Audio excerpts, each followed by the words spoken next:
हाय।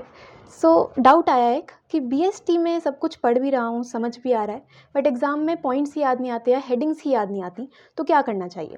तो देखो, आपको क्या करना है, ऑफ कोर्स बहुत सारे पॉइंट्स हैं, बहुत सारी हेडिंग्स हैं, याद रखना डिफ़िकल्ट होता है। आपको क्या करना है कि सबसे पहले तो अभी एग्ज़ाम्स में टाइम है, तो जितनी बार आप बुक की रीडिंग कर सकते हो उतनी बार करो। बोल-बोल के करो, मन में मत करना। मन में करते हैं तो चीज़ें याद नहीं होती, बोल के करोगे तो याद होगा।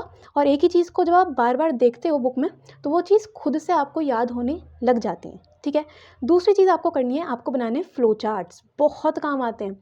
आपको क्या करना है, एक पेज पे, एक चैप्टर के सारे फ्लो चार्ट्स बना दो, जिससे एक ही पेज पे आपका पूरा चैप्टर कवर हो जाए। कि मान लो चैप्टर है फाइनेंशियल मैनेजमेंट, तो फाइनेंशियल मैनेजमेंट का पहला फ्लो चार्ट बनाओ, फाइनेंसिंग डिसीजंस। उसमें 3 पार्ट्स दिखा दो, इन्वेस्टमेंट, फाइनेंसिंग और डिविडेंड, ठीक है? दूसरा फ्लो चार्ट बना दो इन्वेस्टमेंट डिसीजन के फैक्टर्स का, जैसे कि कैश फ्लो हो गया, रिस्क हो गया, रिटर्न हो गया।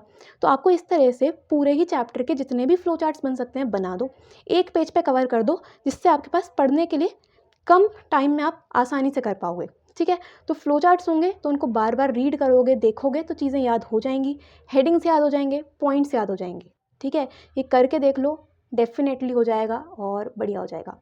All the best.